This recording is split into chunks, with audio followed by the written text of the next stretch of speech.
আত্মাক দাগ কৰিব নোৱাৰে, পানীও এই আত্মাক তিয়াব নোৱাৰে, আৰু বতাহেও এই আত্মাক শুকুৱাব নোৱাৰে।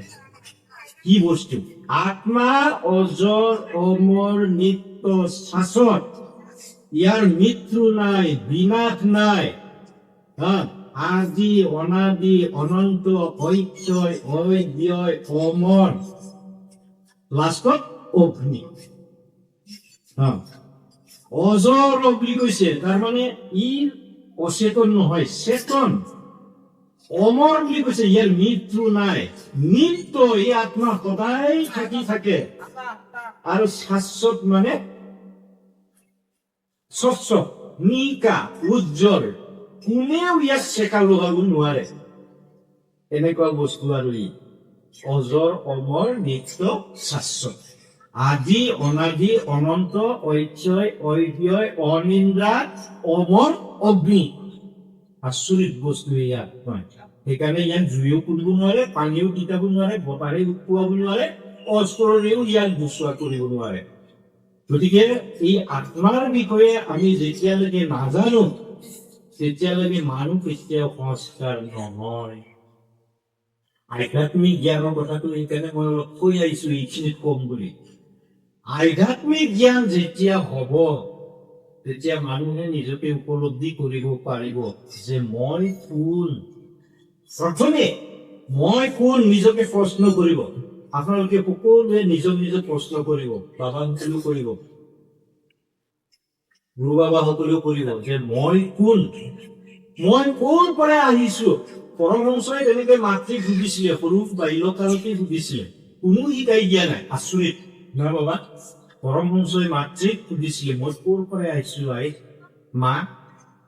গতিকে আমিও যেতিয়া আধ্যাত্মিক জ্ঞান আহৰণ কৰিম, তেতিয়া আমি নিজকে সুধিম যে মই কোন, মই ক'ৰ পৰা আহিছো, ইমান দিন মই কোন আছিলো, এই মৰ্তপুৰীত আহি মোৰ প্ৰকৃত কৰণীয় কৰ্ম কি, মই কি কৰিব লাগে এই মৰ্তপুৰীত, মৃত্যুৰ পিছত আকৌ পুনৰ মই কলৈ যাম, স্বৰ্গ কাককৈ, নৰক কাককৈ, পাপ কাককৈ, পুণ্য কাককৈ, তেতিয়াহে উপলব্ধি হব, নহলে নহয়। সেইকাৰণে আত্মাৰ বিষয়ে জানিব লাগিব, তেতিয়াহে মানুহ সংস্কাৰ হব, নহলে নহয়। নহলে আপুনি যিমানে ওম ওম কৈ নাথাকক, ওম যদি উপলব্ধি নহয় হৃদয়ত, ই কেতিয়াও সংস্কাৰ নহয়। হব জানো? কৈ দিলে গালুং ভালুং কিলাংটি ফুল বজালুং গোট, শংকৰদেৱে কৈ গৈছে নহয় জানো? তেনেকুৱা গালুং ভালুং চিজ, তেনেকুৱা কথা। আমাৰ তেনেকে ওম ওম কৈ আছো, গালুং ভালুং গল, উপলব্ধি নাই ওম কি বস্তু, কোনে ধাৰণ কৰিছে, কোনে ধৰি ৰাখিছে, ব্ৰহ্মাণ্ড কি বস্তু ন। গতিকে আধ্যাত্মিক জ্ঞান যেতিয়া হব, নিজকে উপলব্ধি কৰিব, মই কোন, মই ক'ৰ পৰা আহিছো, ইমান দিন মই ক'ত আছিলো, এই মৰ্তপুৰীত আহি মোৰ প্ৰকৃত কৰণীয় কৰ্ম কি, মৃত্যুৰ পিছত মই আকৌ কলৈ যাম, স্বৰ্গ কি, নৰক কি, পাপ কি, পুণ্য কি, তেতিয়াহে ক্ৰমান্বয়ে উপলব্ধি হৈ মানুহ সংস্কাৰমুক্তি হব। সেইকাৰণে কৈছে, এজন বেমাৰী মানুহৰ প্ৰকৃত লগৰীয়া হল ঔষধ, আৰু প্ৰকৃত ভক্তৰ লগৰীয়া হল ধৰ্ম। আমাৰ লগৰীয়া এতিয়া কোন হব লাগে? ধৰ্ম। আমি ভক্ত যেতিয়া, আমাৰ লগৰীয়া, প্ৰকৃত লগৰীয়া আমাৰ ধৰ্মই হব লাগে। আৰু এজন প্ৰকৃত বেমাৰী মানুহৰ প্ৰকৃত লগৰীয়া হল ঔষধ। ঔষধ নহলে মৰিয়ে থাকিব। সেইকাৰণে আত্মাক জনাটো বৰ দৰকাৰ, তেতিয়াহে আমি সংস্কাৰ দিব পাৰিম।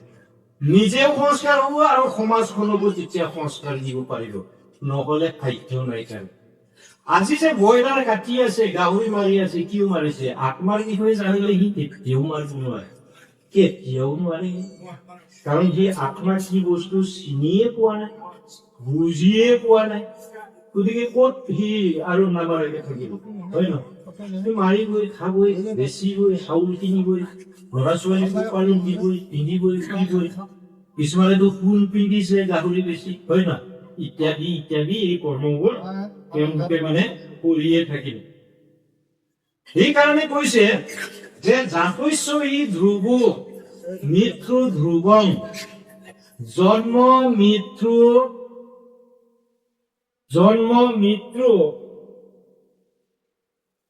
মৃত্যুশ্চ তস্মাৎ পৰিহাৰ্যতে ন তম শুচিটো মহৰ্ষি বুলি কৈছে সংস্কৃতত।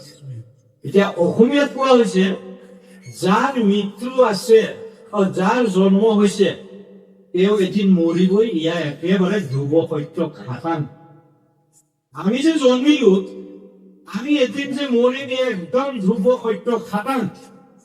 আৰু যি ব্যক্তিয়ে মৰিছে তেওঁ যে পুনৰ আকৌ যে জন্ম হব ইও খাটাং বুলি কৈছে। যেতিয়ালৈকে আত্মাই মুক্তি নাপায় তেতিয়ালৈকে এই জন্ম মৃত্যুৰ যি প্ৰক্ৰিয়া ই চলি থাকিব বুলি কৈছে। আত্মাই মুক্তি পোৱাৰ পিছতে জন্ম মৃত্যুৰ প্ৰক্ৰিয়া বন্ধ হব বুলি কৈছে। তেতিয়া আমাৰ আত্মাই যদি মুক্তি নাপায় আমি আকৌ আহিব লাগিব, জন্ম লবই লাগিব মৰাৰ পিছত।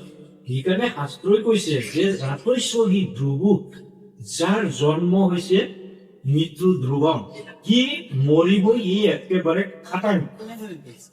আৰু যাৰ মৃত্যু হৈছে ইও পুনৰ জন্ম হব ইও খাটাং। এতিয়া আমাৰ মা দেউতা মৰিলে সি জন্ম হল কমুনাৰো মুঠতে জন্ম হোৱাটো খাটাং। মোৰ মাও গল বাবাও গল, জন্মিছে যে এইটো খাটাং, কি জন্মিছে এইটোৱে নাজানো। সেইটো জানিলেতো ভগৱানেই ৰূপ ল'ব আৰু গতিকে সেইটো নাজানো আৰু, কিন্তু শাস্ত্ৰই এইটো কৈছে, এইটো সত্য কথা। সেইকাৰণে আমাৰ ভগৱান শ্ৰীকৃষ্ণই শ্ৰীমদ ভাগৱত গীতাত মৰিবলৈকো কেনেকে লাগে সেইটো শিকি লবলৈ কৈছে আমাক। আমিতো চবেই জানো এদিন মৰিম, কেনেকে মৰিব লাগে সেইটোকো শিকি লবলৈ কৈছে আমাক। ইমান ধুনীয়া বিধান দিছে শাস্ত্ৰই আমাক, মৰিবলৈও শিকিব লাগে বোলে। কিছুমানেতো এইটো বুৰ্বক আছে যে বাবাটো বুলিয়ে কব, মৰিবলৈও শিকিব লাগিলে বুলি কব, এইটো বুৰ্বক দে বুলি কব। এতিয়া ভগৱান শ্ৰীকৃষ্ণই ইমান ধুনীয়াকে কৈছে যে জং জং ব্যাপী স্মৰণ ভাৱং তেজত্যম তে কলে বৰং সং তময়েঞ্চি কুন্তীয় সদা সদ্ভাৱ ভাবিত। মৃত্যুৰ সময়ত যি ব্যক্তিয়ে মুখে স্মৰণ কৰি কৰি মৃত্যুবৰণ কৰে সেই ব্যক্তিয়ে পিছৰ জন্মত মোৰ স্বৰূপকে লাভ কৰে। কিমান ধুনীয়া কৈছে। তেতিয়াহ'লে মৰিবলৈও আমি শিকিব লাগে। এতিয়া আপোনালোকে কিছুমান কৰ্ম কৰে মৃত্যুৰ আগত, আপোনালোকে ধৰিব পাৰে এই মানুহজন খুব থাকিলে 2 দিন থাকিব। আমাৰ চবৰে এটা আনুমানিক আমি ধৰি লওঁ কল্পনা, নমৰিবও পাৰে 2 দিনত, তথাপি আমি কওঁ 2 দিনমান থাকিব আৰু বেছি নাথাকে।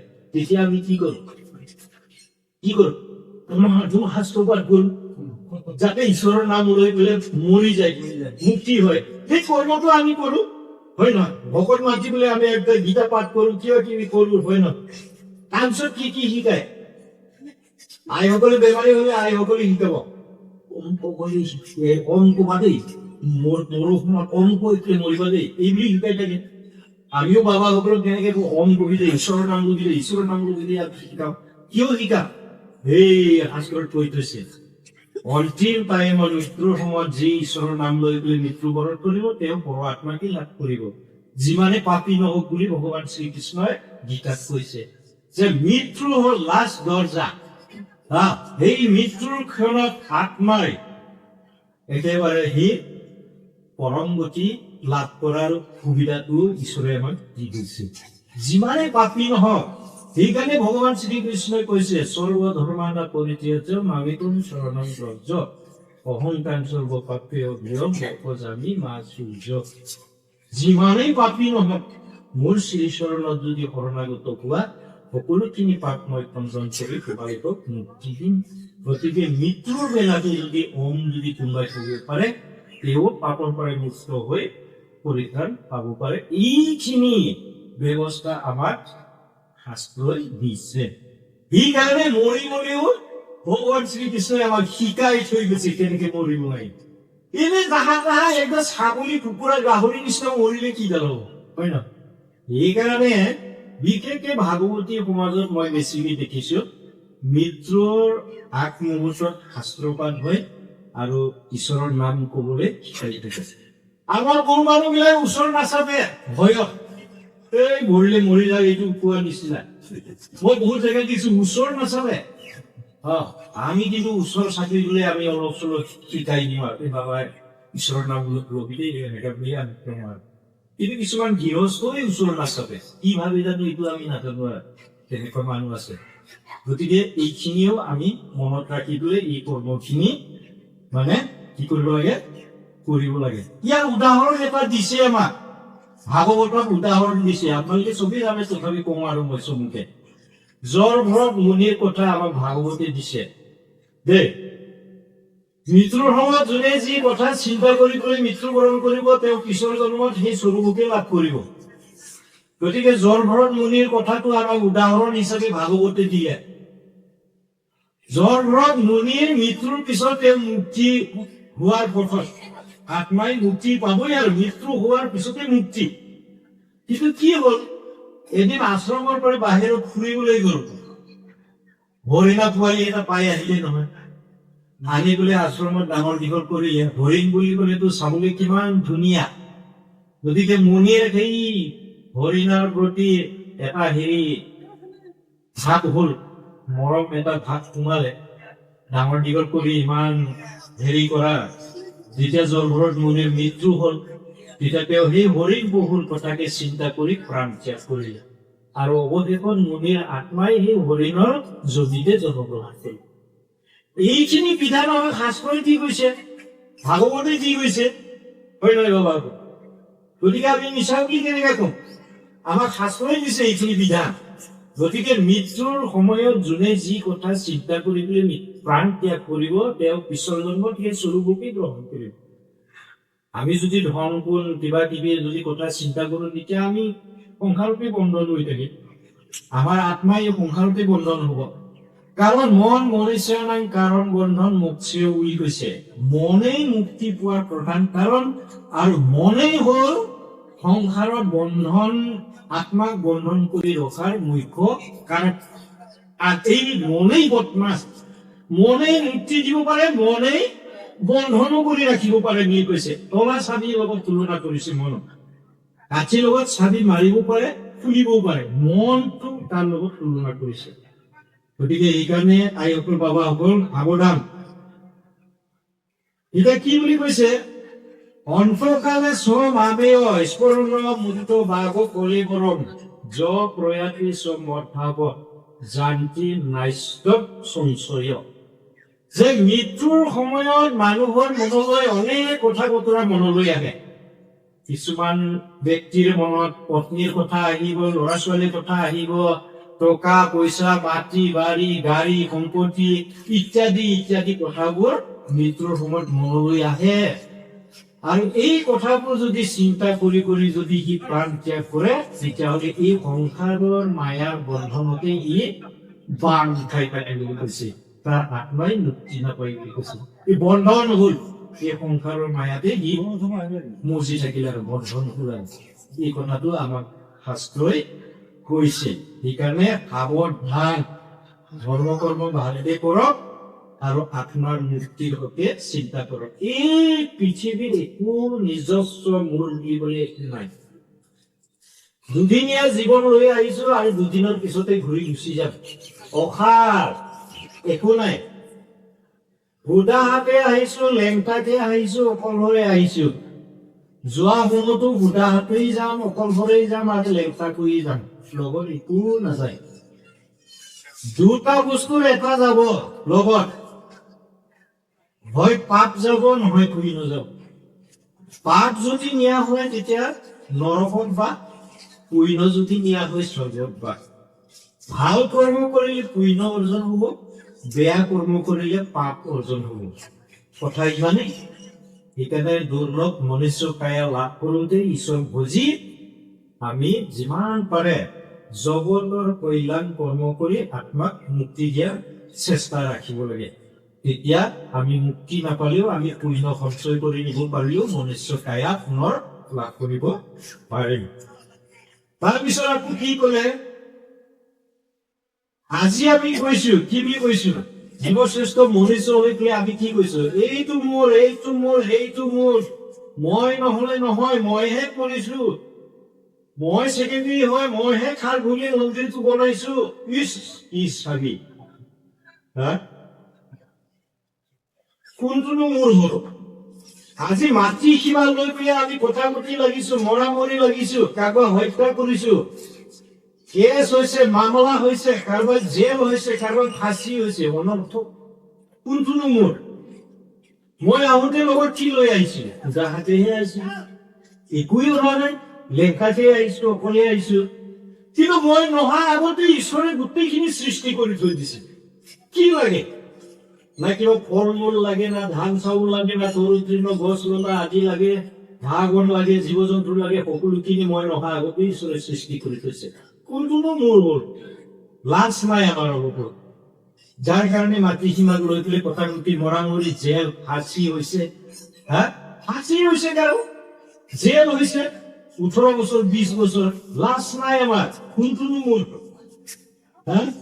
এনেই জীৱশ্ৰেষ্ঠ মনুষ্য বুলি কৈছো কাম নাই এই মায়া সংসাৰটো হ'ল পৰমাত্মাৰ বাৰী বাগিচা এই বাগিচাত বিভিন্ন ধৰণৰ ফুল আছে কিছুমান ৰঙাকে ফুলে কিছুমান বগাকে ফুলে দেখিবলৈ ইমান সুন্দৰ প্ৰতিটো জীৱক লৈ পেলাই একোটা বাগিচাৰ লগত তুলনা কৰিছে কিন্তু আজি জীৱশ্ৰেষ্ঠ মনুষ্যই কি কৰিছে ফুলনিৰ এপাহ এপাহ কৰি ফুল ধ্বংস কৰি গৈ আছে ইয়ে জানো জীৱশ্ৰেষ্ঠ মনুষ্য মই এইকাৰণে দানৱ বুলিহে কওঁ তাৰমানে কি প্ৰতিটো জীৱকে ধ্বংস কৰি গৈ আছে কিছুমান জীৱ পৃথিৱীৰ পৰা লুপ্তৰ মুখত লুপ্তৰ পথত চিৰিয়াখানাত নগলে আমি দেখি নাপাওঁ এতিয়া মোৰ নাতি ল'ৰাটো ক্লাছ 9ত পঢ়িছিলে মাগুৰ মাছ বুলি ক'লে কি মাগুৰ মাছ বুলি বৰালি যেনেকে যি নুশুনক চিনিয়ে নাপায় নাজানি তেনেকুৱা গতিকে জীৱশ্ৰেষ্ঠ মনুষ্যই আজি প্ৰত্যেকটা জীৱকে ধ্বংস কৰি গৈ আছে তাৰমানে বাগিচাৰ ফুলবোৰ এজোপাকে ধ্বংস কৰি গৈ আছে প্ৰাণী হত্যা কৰি কৰি শেষ আমি চিৰিয়াখানাতহে কেতিয়াবা দেখিবলৈ পাম নহলে দেখি নাপাম আৰু এয়াই জানো মনুষ্য গতিকে আমি লাজ পাব লাগে কোনটো মোৰ ঈশ্বৰৰ বাৰী আমি বাৰী উখিয়াহে যাতে বাৰীখন যাতে নষ্ট নহয় ফুলনিখন যাতে নষ্ট নহয় তাৰ কাৰণে আমাক বাৰী উখিয়া হিচাপে ভগৱানে পৃথিৱীত পঠিয়াইছে সুন্দৰকে বাৰীটো ৰক্ষণাবেক্ষণ দিবৰ কাৰণে কিন্তু আজি জীৱশ্ৰেষ্ঠ নহয় দানৱ ৰূপী হৈ পেলাই সেই বাগিচা ধ্বংস কৰিছে জীৱক ধ্বংস কৰি শেষ কৰিবলৈ গৈ আছে গতিকে আমি মানৱ নহয় প্ৰকৃততে দানৱহে গতিকে আধ্যাত্মিক জ্ঞানৰ দ্বাৰাহে এজন দানৱে মানৱ হ'ব পাৰে কেনেকৈ দানৱে মানৱ হ'ব পাৰে ইয়াৰ উদাহৰণ আমাৰ ৰত্নাকৰ দৈছুৰ কথাটো দি দিছে উদাহৰণ হিচাপে ৰত্নাকৰ দৈছুৱে ই ৰাস্তাত জংঘলত লুকাই থাকি তামোল লৈ লুকাই থকা আছিলে পিছফালৰ পৰা ওলাই মূৰত মাৰি বধ কৰি হত্যা কৰি পিন্ধা উৰা টকা পইচা নি তেওঁৰ পৰিয়াল পোহপালন দিছিলে তেওঁ এজন জঘন্য দৈছু আছিল যেতিয়া ধৰ্মৰ সান্নিধ্যত আহিল তেওঁ এজন কি হ'ল প্ৰকৃত মানৱ হ'ল আৰু তেওঁ লাষ্টত গৈ পেলাই ৰাম জন্ম নহওঁতে তেওঁ বাল্মীকি হিচাপে ৰামায়ণ ৰচনা কৰিলে গতিকে কাৰ দ্বাৰাই হ'ল ধৰ্মৰ দ্বাৰাই আৰু ধৰ্মই কি কৰে মানৱক মহামানৱ কৰি গঢ়ি তোলে তাৰ উদাহৰণ আমি কাক দেখুৱাম মহাত্মা গান্ধীক দেখুৱালো মহাত্মা গান্ধীওতো আগৰ নিচিনা এজন মানুহে আছিল অহিংসা নীতিৰে তেওঁ ভাৰত স্বাধীন কৰিলে সত্যৰ দ্বাৰা তেওঁ ভাৰত স্বাধীন কৰিলে সেইকাৰণে তেওঁ মানৱ হৈও আজি মহামানৱ ৰূপে আমাৰ মাজত পৰিগণিত হৈ থাকিল গতিকে ধৰ্ম